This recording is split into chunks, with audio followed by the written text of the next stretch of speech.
ভেজাল মুক্ত পণ্য আর মানসম্মত প্রোডাক্ট বিক্রি করে আরিফুল ইসলাম অভি ভাই অনলাইন বিজনেসের মানুষের কাছে আজকে আইডল। এই পুরো জার্নিটা শুরুটা আমার জিরো পুঁজি দিয়ে। আজকে আপনাদের শোনাবো সফলতার একটি গল্প। বিভিন্ন ধরনের প্রোডাক্ট নিয়ে আসলে সোর্সিং শুরু করলাম, বিক্রি শুরু করলাম, 15-20 লাখ এভারেজ এরকম হয়।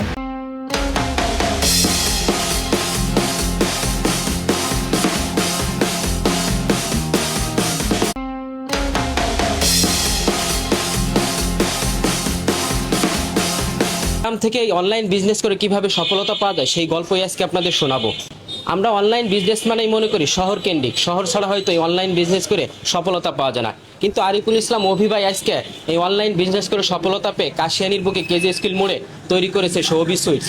এই অভি সুইটসে মানসম্মত মিষ্টি এবং মানুষের ভালোবাসা পেয়ে আজকে অভি সুইটস আস্থার সাথে চলে যাচ্ছে সফলতার পথে। সেই গল্পই শুনবো আজকে আরিফুল ইসলাম অভি ভাইয়ের কাছে। অভি ভাই, আপনার যে এই অনলাইন বিজনেসের সফলতা শুরুর গল্পটা যদি আমাদের কাছে একটু বলতেন। মিষ্টিটা তো আমি অনলাইনে বিক্রি করি প্রায় 3 বছর।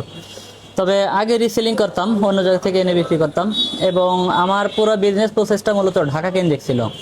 তো ব্যক্তিগতভাবে আসলে ঢাকার পরিবেশটা আমার কাছে ভালো লাগতো না। আমি চাইতাম দেশের গ্রামীণ পরিবেশে কিছু করা যায় কিনা, গ্রামে থেকে কিছু করা যায় কিনা। গোপালগঞ্জের কাশিয়ানীতে বসে অনলাইন বিজনেস করে মাসিক আয় করছে 4 থেকে 5 লাখ টাকা। তার কারখানা এখন 25 থেকে 30 জন স্টাফ আছে, যা এলাকায় বেকারত্ব দূর করতে সাহায্য করছে। খাঁটি গরুর দুধে তৈরি হচ্ছে ক্ষীর, যেই ক্ষীর দিয়ে তৈরি হবে সেই ভাইরাল স্পেশাল মিষ্টি, ইলিশ পেটি, প্যারা সন্দেশ, আরো বিখ্যাত অনেক মিষ্টি। এইসব মিষ্টি তৈরি হয় বগুড়া দক্ষ উস্তাদদের মাধ্যমে। পদ্মা সেতু হয়ে যাওয়ার পরে আমাদের ডেলিভারি সিস্টেমটা অনেক সহজ হয়ে গেল।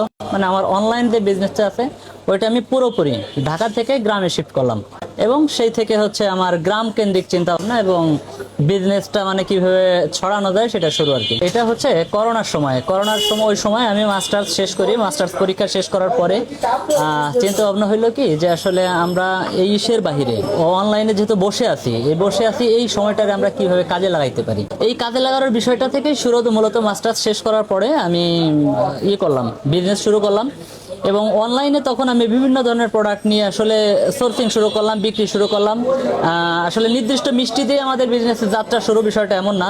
নানান ধরনের প্রোডাক্ট এক্সপেরিমেন্ট করতে করতে করতে একটা সময় এসে মনে হলো কি যে আমি মিষ্টিটাই শুরু করব। দেশ বিদেশের সেই ভাইরাল ইলিশ পেটি মিষ্টি, দিল্লিকা লাড্ডুর সাথে বিভিন্ন প্রকারের লাড্ডু, মালাই চাপ, আপেল মিষ্টি এবং বগুড়া সেই বিখ্যাত সরা দই পেয়ে যাবেন। তবে যে বিষয়টাকে বলা সেটা হচ্ছে আমাদের এই যে পুরো যে এখনের বিজনেস কারখানা সবকিছু জার্নি, এই পুরো জার্নিটা শুরুটা আমার জিরো পুঁজি দিয়ে, একদম জিরো পুঁজি দিয়ে। আমি কি করলাম, করোনার সময় সবাই যখন গৃহবন্দী, আমি ওই সময় সাহস করে চলে গেলাম রাজশাহীতে যে মানুষের কাছ থেকে টাকা নিতাম, টাকা নিয়ে আম কিনতাম, আম কিনে আবার তাদের কাছেই আম পাঠাই দিতাম।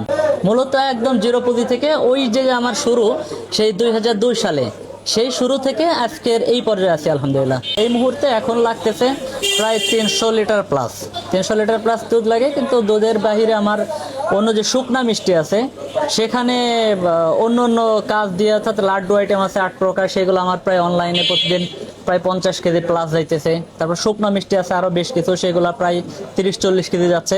মানে অফলাইনের দোকানের বাহিরে অনলাইনে আর কি এই পরিমাণে যায়। এই মুহূর্তে আমার প্রায় 30 ধরনের প্রোডাক্ট আছে যেগুলো আমি অনলাইনে সারা বাংলাদেশে বিক্রি করতেছি। এর বাহিরে সিজনাল প্রোডাক্ট নিয়ে যেহেতু কাজ করি, আম আছে, তারপর খেজুরের গুড় আছে, তারপরে মধু সহ এরকম কিছু আইটেম আছে যেগুলো আমরা সবসময় কাজ করি আর কি। আচ্ছা, মূল বিষয় হচ্ছে এখানে প্রোডাক্ট বাছাই করা, অর্থাৎ আমি যে প্রোডাক্টটা নিয়ে কাজ করব এই প্রোডাক্টটা বাছাই করা আসলে অনলাইন বিজনেসের জন্য সবচেয়ে গুরুত্বপূর্ণ। যেমন যে অঞ্চলে যে প্রোডাক্টটা বিখ্যাত, সে যদি চায় যে এই প্রোডাক্টটা আমি সারা বাংলাদেশে ছড়াই দেব, তাহলে অবশ্যই তাকে গ্রামে যাইতে হবে। গ্রামের সুবিধা হচ্ছে কি, আমি যেমন বড় বড় 2টা কারখানা দিচ্ছি যেগুলো আমার শহরে দিলে কোটি টাকার বিষয় ছিল, আমি গ্রামে আমার নিজের জমির উপরে দিয়ে নিছি, আমার কোনো ভাড়া নাই, কোনো কিছু নাই, আমি সুন্দরভাবে বিজনেস করতেছি। 15-20 লাখ এভারেজ এরকম হয় একটা সাইডে, আবার কাপড়ের সাইড আছে আলাদা, তারপরে অফলাইন আছে। তো মোটামুটি আলহামদুলিল্লাহ ভালোই। 25-26 জন আছে। বিজনেসের জন্য ট্যুরে বাহিরে থাকে, সেই ক্ষেত্রে ছোট ভাই ম্যানেজার যে রাকিব, ওই আর কি দেখাশোনা করে। অসংখ্য ধন্যবাদ আরিফুল ইসলাম অভি ভাইয়ের সেই বিজনেস সফলতার গল্প শুনলাম। গ্রাম থেকে কিভাবে সফলতা অর্জন করলো অনলাইন বিজনেস করে, সেই কাশিয়ানির বুকে সেই অভি সুইটস তৈরি করেছে তার সফলতার দ্বিতীয় ধাপ। সেই আরিফুল ইসলাম অভি ভাইয়ের সফলতার গল্প আজকে আপনাদের শুনলাম। যারা আমরা শুরু করব বলেও শুরু করতে পারি না, একবার না না পারিলে দেখো শতবার, এই কথাটা বলে গেছেন। আপনারা যদি শুরু করতে চান একবার, দুইবার, তিনবার, না পারলে আরেকবার দেখেন, আপনারা সফলতা ইনশাল্লাহ পাবেন। আর এই শহর কেন্দ্রিক বাদ দিয়ে গ্রাম অঞ্চলে যে সফলতা পাওয়া যায়, আরিফুল ইসলাম অভি ভাই আজকে সফলতার চূড়ায়। তাকে দেখেই আমরা বুঝতে পারি যে আমরাও ইনশাল্লাহ পারবো। তো আজকের ভিডিওটা এই পর্যন্ত। ভিডিওটা ভালো লাগলে অবশ্যই লাইক, কমেন্ট, শেয়ার দিয়ে পাশে থাকবেন।